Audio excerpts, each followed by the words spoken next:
बिस्मिल्लाहिर्रहमानिर्रहीम। अस्सलाम वालेकुम स्टूडेंट्स। आज हम जो है ये आपकी क्लास हो रही है 6th क्लास की क्लास हो रही है जियो की। सब्जेक्ट आपका जियो है और आज हमने पेज नंबर 5 और 6 जो है वो उसको डिस्कस करेंगे। हम लोगों ने फ्राइडे को डिस्कस किया था जमीन की जिसामत के बारे में, जमीन की ब्रेक करके बोलते हैं। Students keep silent students. हम लोगों ने डिस्कस किया था फ्राइडे को जमीन की जिसामत के बारे में और जमीन की जो है वो बदावरी गर्दिश के बारे में। आज हम इसको मजीद जो है वो डिस्कस करेंगे किसके बारे में, दिन और रात के बनने के बारे में। ठीक है, आप लोगों ने देखा होगा, मैंने आपको उस दिन भी बताया था कि जमीन जो है वो एक गोल है, फुटबॉल की तरह गोल है। ठीक है, अगर आप ऐसा करें कि एक फुटबॉल लें और उसको जो है रस्सी की मदद से लटका दें। ठीक है, अगर आप फुटबॉल लें और उसको रस्सी की मदद से जब आप लटका दोगे और उसके ऊपर टॉर्च की मदद से रोशनी डालें तो आप क्या देखोगे। ये देखें, आपको डायग्राम पेज नंबर जो है वो 6 पर डायग्राम भी शो हो रही है, मैंने बोर्ड पे भी उसको मेंशन किया कि हम अगर एक फुटबॉल लें, उसको हम एक रस्सी की मदद से लटका दें, ठीक है, और उसके ऊपर टार्च के जरिए 5 फुट के फासले से टार्च के जरिए उसके ऊपर रोशनी डालें तो आप क्या देखोगे कि जिस हिस्से में कुछ हिस्सा जो है वो उसका लाइट एरिया में आएगा, कुछ हिस्सा रोशन होगा, जबकि कुछ हिस्सा जो है वो क्या होगा, डार्क होगा। ठीक है, कुछ हिस्सा डार्क होगा जहाँ पे रोशनी नहीं होगी, कुछ हिस्सा होगा जो कि सामने वाला हिस्सा होगा, जैसे हम टार्च की रोशनी जो बिल्कुल सामने हिस्सा होगा वो क्या होगा, रोशनी वाला होगा, और जो बाकी हिस्सा होगा, जो उसका पिछला हिस्सा होगा, वो क्या होगा, डार्क एरिया में आएगा। ठीक है, अब क्या है कि अगर हम इसी तरह इस फुटबॉल को घुमाएं तो जो पहला जो हिस्सा था जो कि लाइट एरिया में था वो डार्क में चला जाएगा, जो डार्क एरिया में था वो लाइट में आ जाएगा, क्योंकि हमने फुटबॉल को घुमाया है। ठीक है, हमने उसको मूव किया है, तो क्या होगा कि जो पहले डार्क एरिया में पार्ट था वो लाइट एरिया में आ जाएगा और जो लाइट एरिया का पार्ट था वो डार्क एरिया में आ जाएगा। इसी तरह जो है वो दिन और रात बनते हैं। ठीक है स्टूडेंट, इसी तरह दिन और रात बनते हैं। उसके बाद क्या हुआ कि अगर जो है जमीन, जैसे कि आपको पता फुटबॉल की तरह गोल है, तो जो हिस्सा सूरज के सामने होगा, ठीक है, अब जमीन हमारी गोल है ना, जो हिस्सा सूरज के सामने होगा वो वहां पे क्या होगी, दिन होगा। ठीक है, जो हिस्सा सूरज के सामने होगा वहां पे दिन होगा और जो हिस्सा सूरज के सामने नहीं होगा वहां पे रात होगी। अब जैसे आप देखते हो कि मुख्तलिफ कंट्रीज जो है, जैसे पाकिस्तान में भी दिन है तो कहीं और रात होगी, वो इसी वजह से है कि जो हिस्सा सूरज के सामने होता है उस हिस्से में या उस हिस्से में जो जो मुल्क आते हैं वहां पे दिन होता है, और जो हिस्से या जहाँ पे जो वो डार्क एरिया में आता है या जहाँ पे सूरज की रोशनी नहीं पड़ रही होती तो वहां पे रात होती है, उन ममालिक में रात होती है। वो इसी वजह से है कि सूरज की जो रोशनी है वो जमीन के कुछ हिस्से में पड़ रही होती है, जिसकी वजह से वहां पे दिन होता है, और जहां पे रोशनी नहीं पड़ रही होती जो कि बैक साइड होती है उसकी, वहां पे क्या होता है, वहां पे रात होती है। क्लियर हो गया सबको इतना? Yes ma'am. कोई यस मैम। किसी को कोई कंफ्यूजन? बेटा किसी को कोई कंफ्यूजन है? No ma'am. हाँ जी, पूछे, क्या पूछना है आपने? पहले मैं इसको दोबारा से एक मरतबा रिपीट कर देती हूँ, दिन और रात का बनना क्या।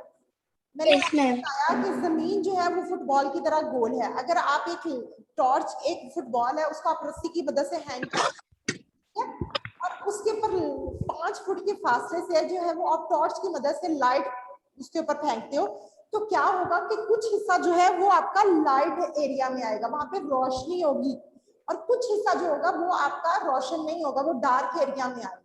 इसी तरह जब हम फुटबॉल को फिर हम घुमाएंगे तो जो पहले हिस्सा डार्क एरिया में था वो बेटा आपका लाइट एरिया में आ जाएगा, और जो लाइट एरिया था वो डार्क एरिया में चला जाएगा। अब जमीन में भी जो है वो इसी तरह ही है ना, फुटबॉल की तरह गोल ही है।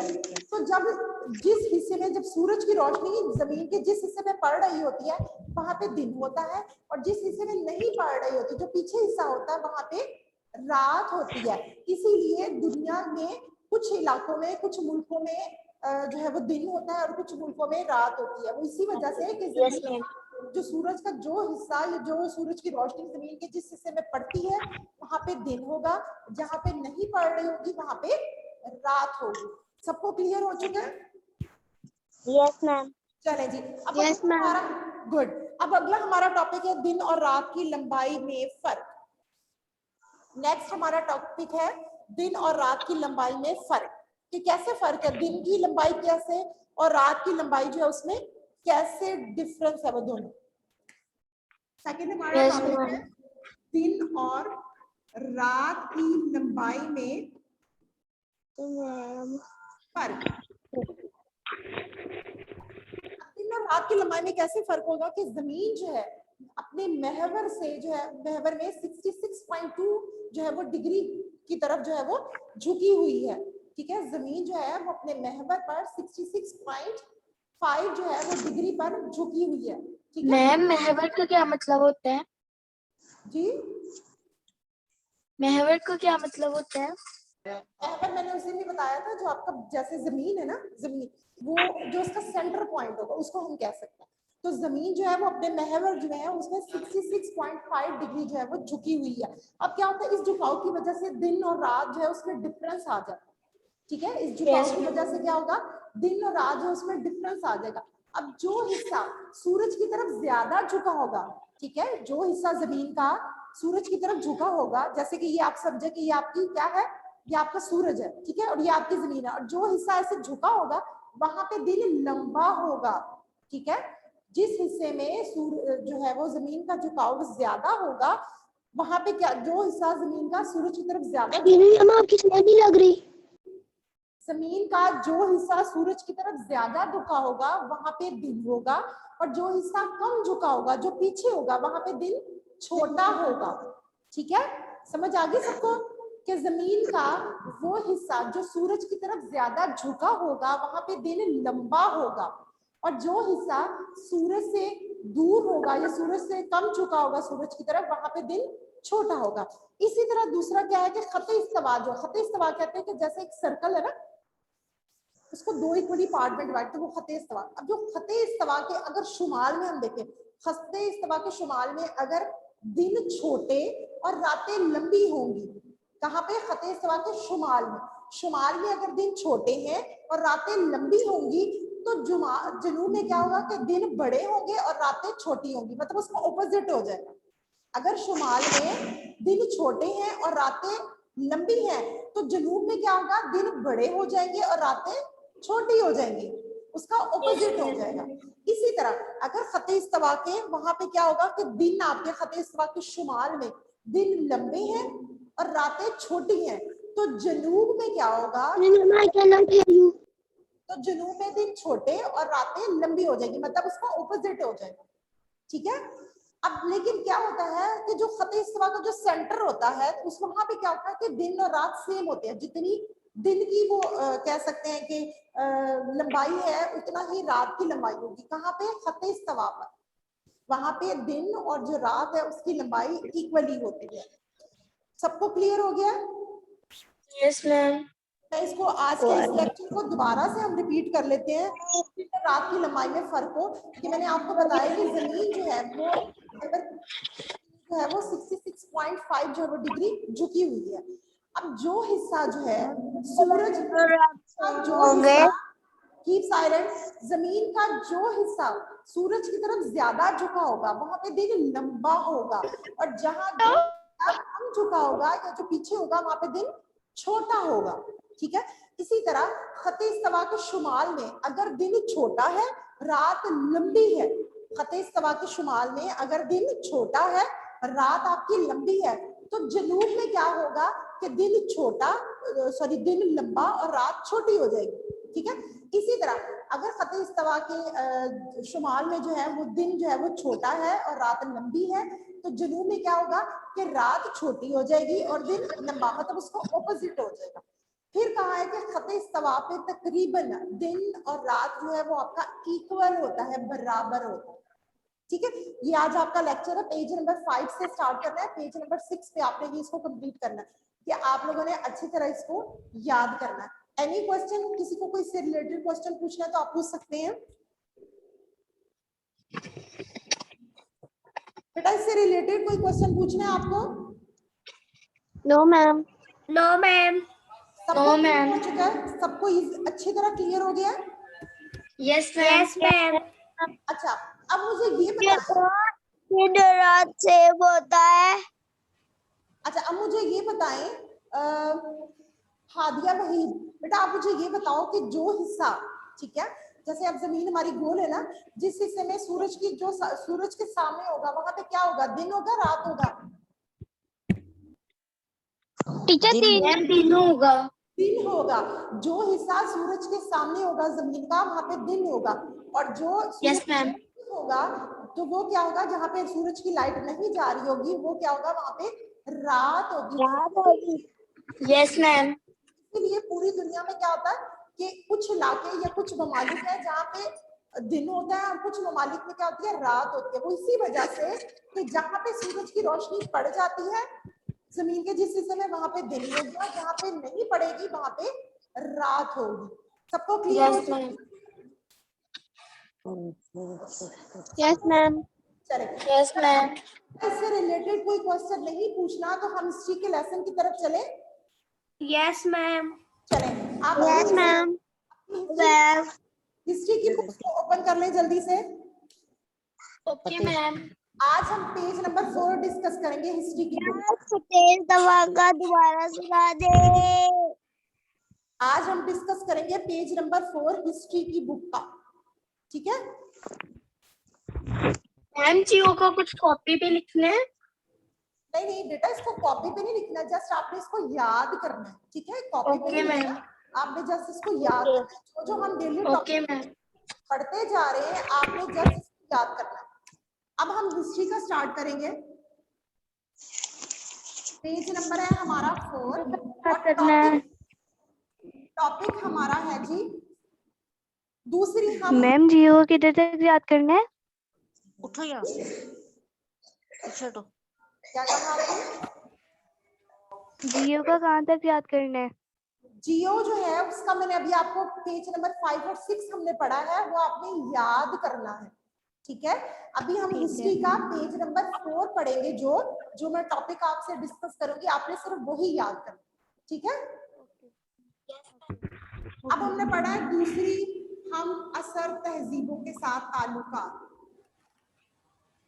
तहजीबों से ताल्लुकात।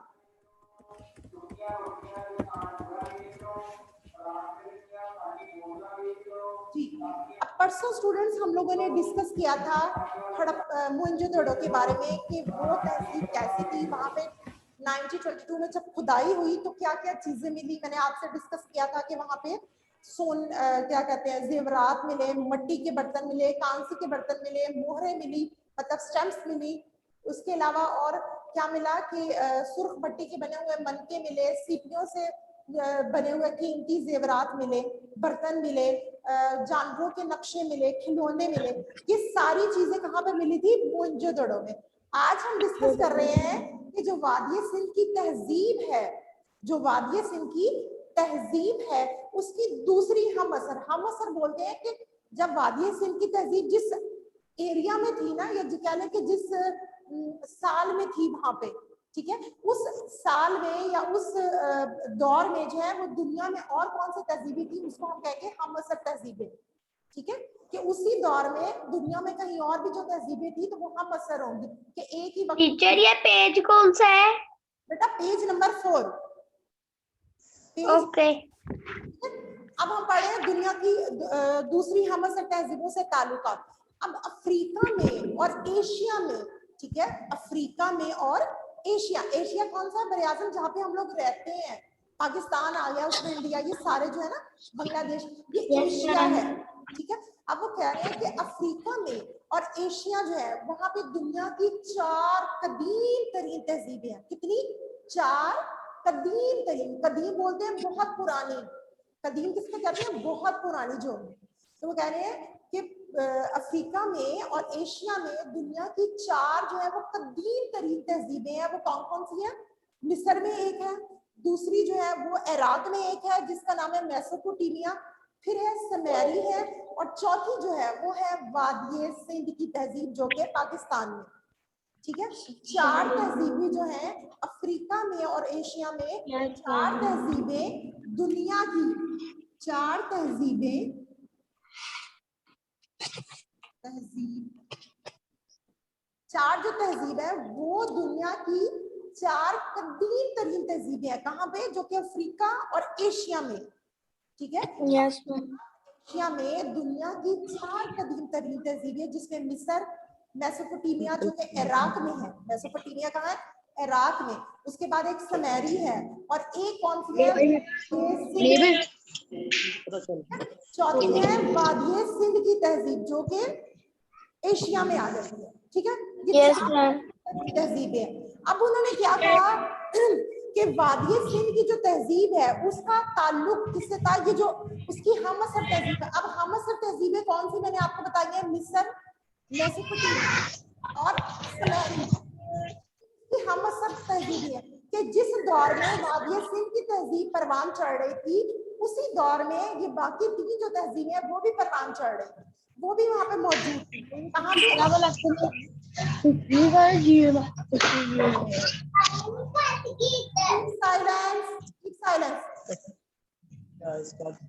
जहाँ जब जो है वादिये सिंध में जो तहजीब है उसकी हम असर तहजीबें कौन सी है? जो कि सुमेरी, मेसोपोटामिया और मिस्र, ये उसकी हम असर तहजीबें हैं। मतलब जिस दौर में वादिये सिंध की तहजीब परवान चढ़ रही थी, उसी दौर में ये तीनों तहजीबें परवान चढ़ रही थी, क्योंकि उसकी हम असर तहजीबें होंगी।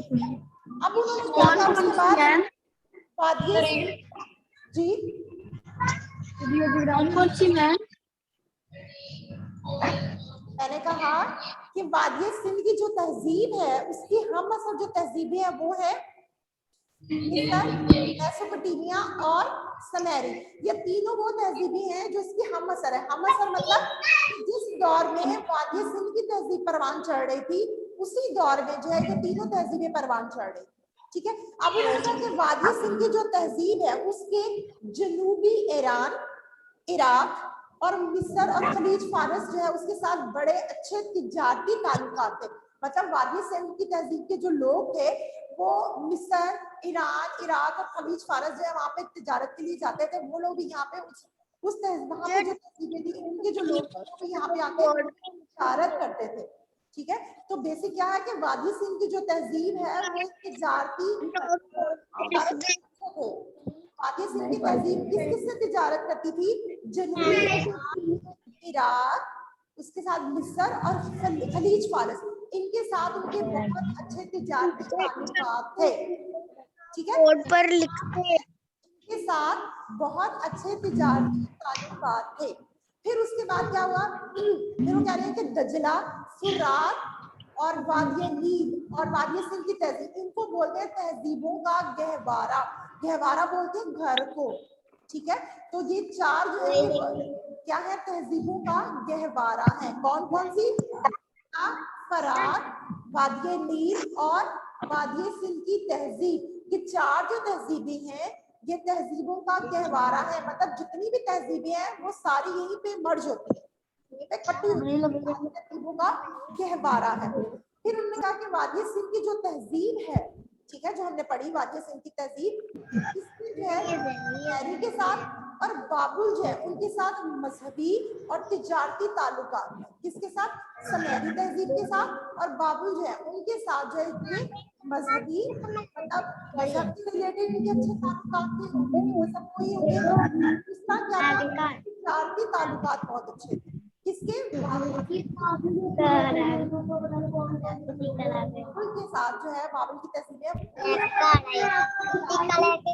और मजहबी ताल्लुकात बहुत अच्छे थे। ये आज हमने टॉपिक डिस्कस किया है। अगर इससे किसी को इससे रिलेटेड कोई क्वेश्चन पूछना है तो आप मुझसे पूछ सकते हैं। मैम सबको समझ आ गई है? यस। बोर्ड पर लिख दे, मैंने एक बार उतारनी है। क्या कहा आपने? आपकी आवाज नहीं आ रही सही तरह। सारे तहजीबों के नाम बोर्ड पर लिख दे। जियो का क्या लिख दूं आपको? डायरी लिख दूं बोर्ड पे? सारे तहजीबों के नाम बोर्ड पर लिख दे। अच्छा ठीक है, मैं रिपीट दोबारा से कर देती हूँ कि जनूबी अफ्रीका चार जो है वो बुनियादी या कदीम तरीन तहजीबें हैं। अब उसमें कौन सी है? मिस्र पहली तहजीब, दूसरी जो है हमारे पास है ईरान, मेसोपोटामिया, ना 5 रुपए चलने में वो इसके बाद है थर्ड हमारे पास तहजीब जो है वो कौन सी है? ये थर्ड कौन सी है? समेरी, समेरी। और लास्ट है वादिये सिंध की तहजीब।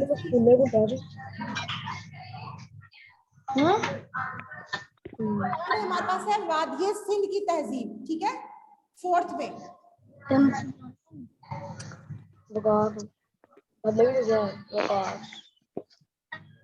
चार तहजीबें हैं अफ्रीका और एशिया में बहुत कदीम तरीन। पहली है मिस्र, दूसरी है मेसोपोटामिया, थर्ड है समेरी और चौथी है वादिये सिंध की तहजीब। ये दुनिया की चार कदीम तरीन तहजीबें हैं जो कि अफ्रीका और एशिया में मौजूद है।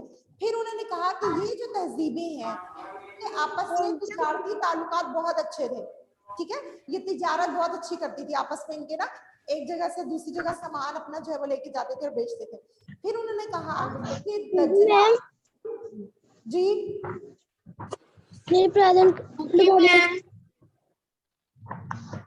फिर उन्होंने कहा कि दजला, फुरात, उसके बाद वादिये नील और वादिये सिंध की तहजीब जो है इनको तहजीबों का गहवारा कहा जाता है कि यहाँ पे बहुत सी तहजीबें मर्ज होती हैं, इकट्ठी होती हैं, परवान चढ़ती हैं। फिर उन्होंने कहा कि वादिये सिंध की जो तहजीब है उसकी जो है समेरी तहजीब और बाबुल की जो तहजीब है उनके साथ बहुत अच्छे मजहबी ताल्लुकात और तिजारती ताल्लुकात है। स्टूडेंट्स, मैं जब अपनी बात कंप्लीट कर लिया करूं तब आप बोला करें, आप बीच में ही बोल रहे होते हैं, ना आपको मेरी समझ आएगी ना मुझे आपकी आएगी। Okay ma'am. अब आपको इससे रिलेटेड कोई क्वेश्चन पूछना है? जैसे कहे कि अपने कैमरे बंद करें, आपकी फोटो नहीं आती। क्या? बच्चे से कहे कि अपने कैमरे बंद करें, आपकी फोटो नहीं आती। मेरी आपको नहीं आ रही? चले आप ना यूट्यूब पे जब अपलोड होगा ना ये लेक्चर, आप वहां से दोबारा इसको देख लीजिएगा। यूट्यूब पे जो आपका चैनल है ना, मैम देखिए आप इसको दोबारा देख उनसे चैनल पे अपलोड होगा। बेटा। जो व्हाइट रोज का जो चैनल है ना, व्हाइट रोज आप लिखेंगे तो वहां उसका चैनल है, वहां पे आपको सारी आपके सारे जो सब्जेक्ट है ना डे बाय डे उसकी सारी क्लासेस के आपको वीडियोस मिल जाएंगी, ठीक है। अब मुझे बताएं कोई इससे रिलेटेड क्वेश्चन पूछना है आपको? No ma'am. No ma'am. चलें ठीक है, कल इंशाल्लाह हम दोबारा मिलेंगे और हम मजीद जो है वो आगे डिस्कस करेंगे और इससे रिलेटेड भी मैं आपसे क्वेश्चन आंसर, ठीक है। Okay ma'am. खुदा हाफिज़। प्रेजेंट लगा खुदा हाफिज़। मैम, मेरी प्रेजेंट